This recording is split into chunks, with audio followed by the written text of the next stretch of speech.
Welcome back to Puff Drink Talk podcast. I am Hilton. I'm George. And I'm Arthur. Hey, hello. We are short a member today. Conrad is on vacation again. I think he's going to be on vacation multiple episodes. For a good reason, right? And for a good reason. And we do have our guest today, which is Arthur. And you can know a little bit about more about him watching some previous episodes. But we're going to go a little deep dive into some subjects over here as well with him, which I think is going to be great. First of all, in our previous episode, I asked you about the lowest and the highest point that you had in college, right? Now I want to explore a little bit more on the lessons you learned from both. Okay, first of all, it's the point you mentioned, about, like trying to have to balance athletic life, academic life, social life. It's super complicated, and then sometimes one takes more than the others. We neglect a little bit, right? So you mentioned that, and what did you learn from that? Because you're very young, and then how did you fight this back, and what was the outcome? Yeah. I feel like my biggest learning was for sure that I gotta be more organized. I would say you can talk about it because we've worked together when I was back in Brazil, so you can talk about my organization. You've been my professor, my teacher too, so I think you can speak a lot about me. Yes. But I would say I'm a very organized person, but the biggest thing I learned was that I gotta be even more organized. If I know I don't have enough time, I gotta be able to make the time, or at least like say, okay, this is the time that I'm gonna study. This is the time that I'm going to do this. This is the time that I'm going to do that. So the biggest thing I've learned from my lowest point, which was the MCAT, so not doing the MCAT, and my after that was that I needed to be organized. So I had to take the MCAT this year, and what I did different from last year was basically that I told myself I was going to organize. So I created a routine where I had, okay, this is school, this is MCAT, this is social life, and that worked well. So I had like limits for everything. I wouldn't be studying on working for school 12 hours a day because I knew I had to study for the MCAT. I wouldn't study for the MCAT 12 hours a day because I knew I had to study for school, and I wouldn't also like just study because I knew I could get overwhelmed. So I feel the biggest learning was organization and balance.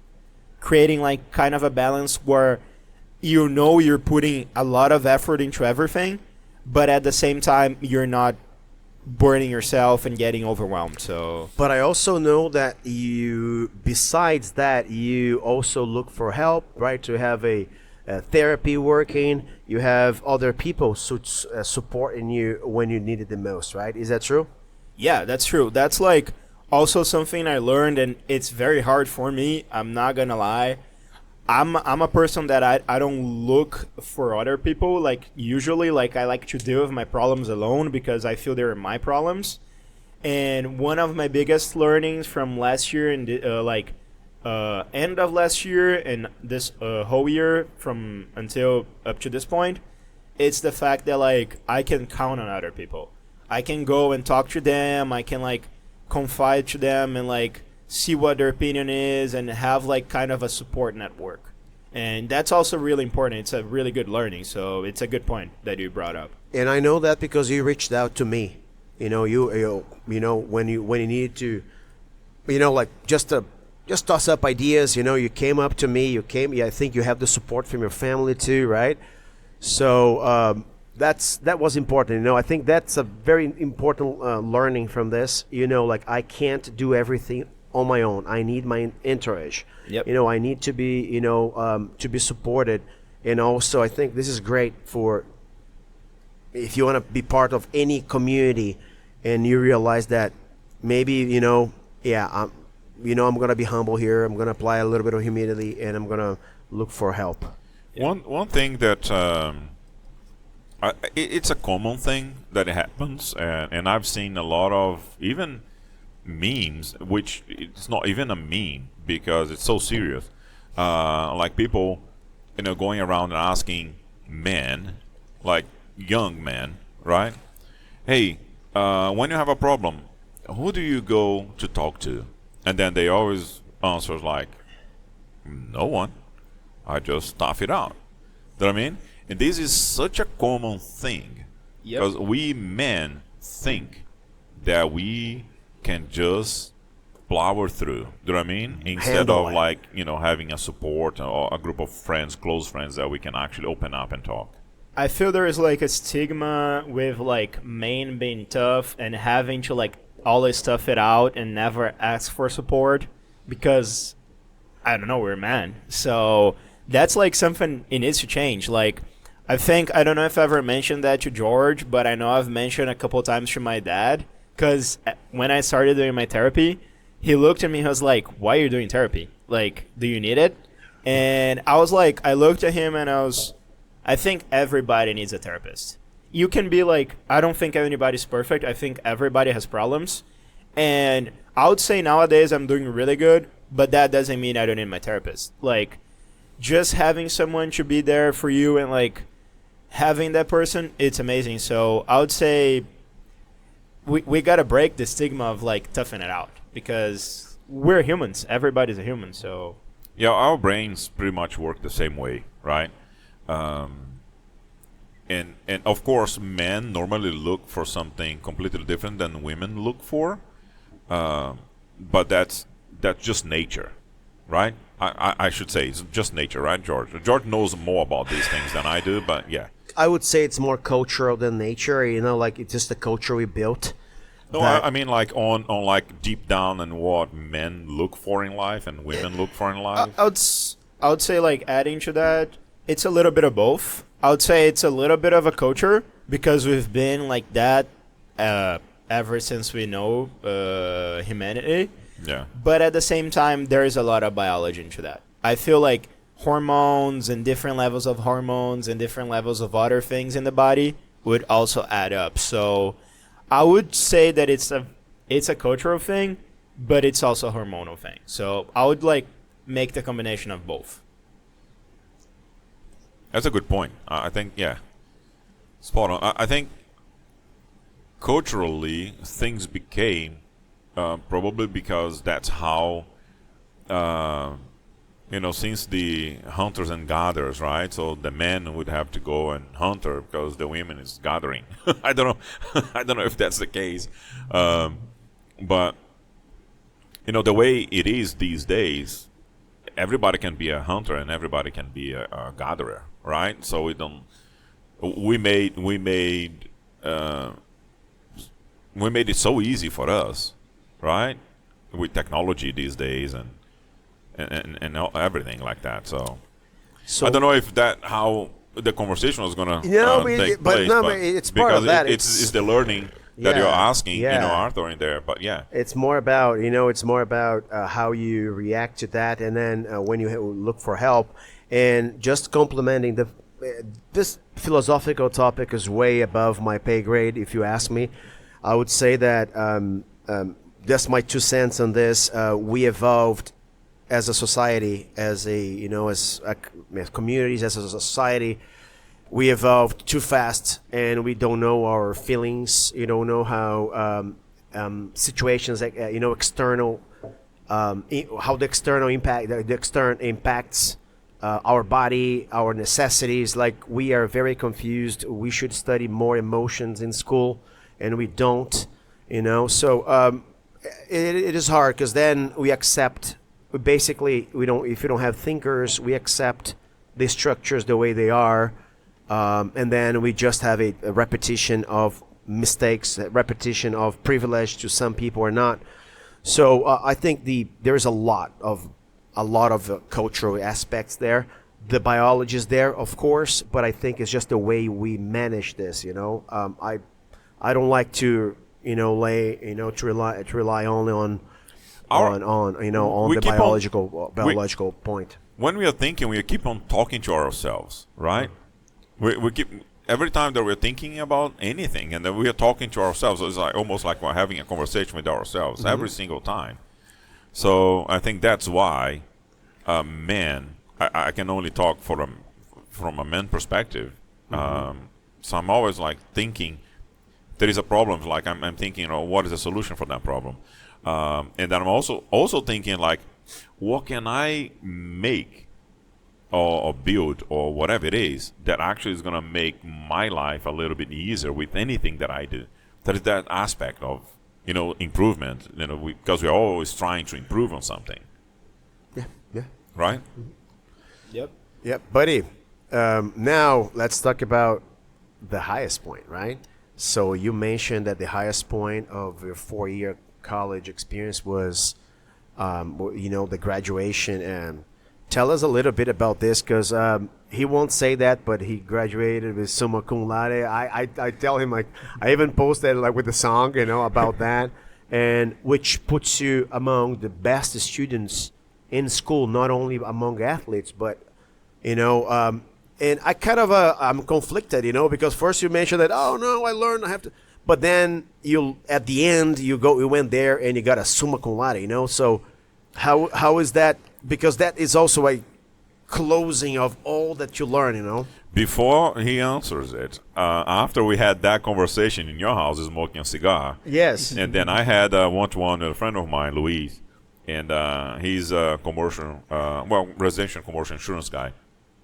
And then it's like, man, I was talking to this guy, and he's so knowledgeable and stuff. And he did that thing that it's a weird name, and then he knew that word, because the problem is it's a common, not very common to happen, but is a common thing that students normally seek out, right, to try to achieve. So he knew that word. It's like, oh yeah, that's the thing that he graduated with. You know what I mean? It was like, so. It's a college rigor. Yeah, it's probably like I cannot say 100% sure what I'm about to say, but I'm almost sure it's the highest recognition any college has. So the biggest difference between colleges is probably the setting point. So depends on, like, some college, they're gonna have a highest GPA for like Summa Cum Laude, Magna Cum Laude, and then Cum Laude. So that'll be the difference, but still, like, that's the highest honor in any college. So I would say any college student wants that, or at least some of the degrees, especially the degrees that like focus a lot on grades, because I would say there's some degrees that they focus more on grades than others. Like, from my perspective, being a pre-med student and knowing how you apply to med school, I know I need a good GPA. For example, somebody that's into business and wants to do an MBA, they know they need a good GPA because they are going to apply to grad school. But someone that's not looking into one of those careers, maybe they're not like that big into GPA, because some careers like engineering, like one of my classes, engineering classes, we learn how to do a resume. And one of the things of the resume was like, put your grade point average or your GPA in your resume. And that's like a big thing for them because it shows like you're good in classes and you know what you're doing, But I would never think that a communications major would ever put their GPA in there because it's not as important, if that makes sense. It does. It makes sense. I would think that, for example, if you go computer engineering, it might be important, but computer science might not be.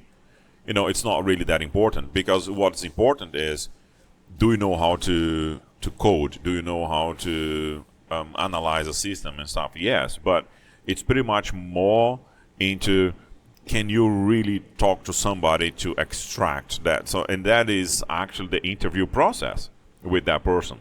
It's not pretty much what the number says. It's pretty much during the interviews, like, no, these guys is well, it can communicate well. It's more like what not your major, but your minor achievements, and it kind of collaborates with your the graduation or your profession to be, right? Yeah. So yeah, computer science is, I wouldn't say that it's important, but on computer engineering, it might be important because you're gonna be figuring out. You're not gonna be having to talk, to too many people. You have to really go deep into how to make a system or a hardware to work much better. Do you know what I mean? Yeah, maybe like how I would point. I don't know if I got your point and if I'm putting it like in the right words, But how I would put it is basically that like the biggest difference between the field you're talking about and like the field, like the biggest difference basically that one field has more theory, is more theoretical knowledge, where the other one requires a little bit more practical, you know? Yes, yes. So like you would expect a doctor to know exactly all the parts of the body, like the veins, the bones, and all that, you know, the diseases. But then like the computer scientist, he needs to talk to you and like understand what is your problem. Yeah. So it's much more of a bit. It's a more important part to understand what you want and to understand what I want. Like for example, for you to code for me. Yeah. Then you know like understand it. So I feel that's the biggest thing. So that's why like some majors are gonna require more the GPA because it shows. I don't think it's the perfect system. Like it's definitely not the perfect way to evaluate if someone has knowledge or not, but it's the best way we have nowadays. Yeah, it's the way we have. Yeah. So that's why like those careers that require more knowledge, we use that more because of it. So It's lingo, right? Just to clarify, cum laude means with honor. Magna cum laude means with great, with good, with great honor, and then summa cum laude with the greatest honor. Just to clarify, laude here, laude means honor, right? So just to clarify that, right? Complementing what you guys said, it's also how there's a perception on how different universities understand what a summa cum laude or a cum laude is in a certain university versus other universities. You know, the rigor is really important here. So there are also this layers that we have to understand when you're in your case when you're part of the system, right? yeah, like mentioning, I feel like that's probably a good example because most students or most people that know a little bit about the college system in America know that MIT is known for having the hardest class in the country. And I would say that like if you graduate summa cum laude from MIT, that's like probably one of the highest honors you can have because people know that if you graduate with a 3.8, which is like probably a magna cum laude from MIT, it's already like one of the highest achievements ever because you know that the classes there are so tough that mostly like probably 1% of the people graduating have summa cum laude. Okay. Yeah. So it's all about perception. It's all about the level of difficulty. Like, so that's why it's so hard to assess. And actually, just complementing what you said, it's not the best system, but it's the best one we have. More and more we see now standardized tests, coming back to universities because at least it's for now more objective than simply giving A's to all kids. Everybody, 25% of every kid getting A's in universities and colleges and high schools. Like it gets to a point that how do you differentiate if everybody's getting an A, right? What do we want? I don't know. So that's also important to have this standardized scores like an MCAT you just mentioned, right? You got a pretty good score. Like I think it's percentile 86, right? Yeah, it's 86 percentile, which is very good. Like maybe you won't be able to go to the top echelon of universities, but it's very good. So I think it's about perception, and then you prove that your GPA is super high, and you prove that in your MCAT. So you have like 2 grades that can support in your future career. I remember in Brazil, back in the 90s, I would say, having a bachelor degree, it was a very important thing, right? And then in 2000s, it was not that important anymore. The important thing was to have a master's degree. You know what I mean? And nowadays, it's more like you don't really have to have a degree if you go to trade school. That's a good thing. So and I remember back when I was living in UK, they were trying to get kids because it was like 2000, like late 2000, and then it's like they're trying to get kids back to college because everybody just wants to be in trades because they would make more money than going to an office and work, unless you have a specialized industry like medical school, lawyers, because they do have to learn a lot. They have to really dig into books and stuff to be able to get the knowledge to fast give a solution to a problem, right?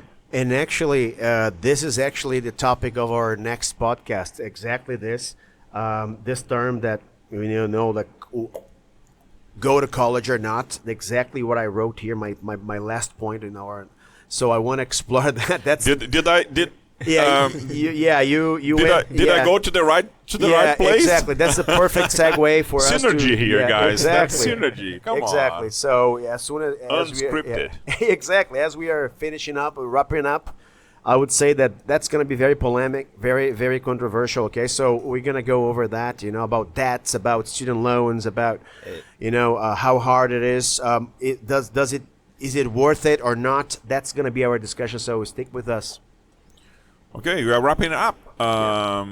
Once more, thank you very much Thank you, mate. for being here today and Arthur Mendes. sharing this vast knowledge that you acquired being such a young person, still a young man, and I really appreciate it. It's one of the most in-depth conversations that we had in different subjects like sports and anything else. I mean, it's just incredible. College philosophy. Yeah, how good it is to be able to talk to someone that actually likes, having conversations and things like that. I appreciate that. Yep. So please remember to subscribe, comment, follow, share with all your friends and your unfriends. And check us on Spotify too. Yeah.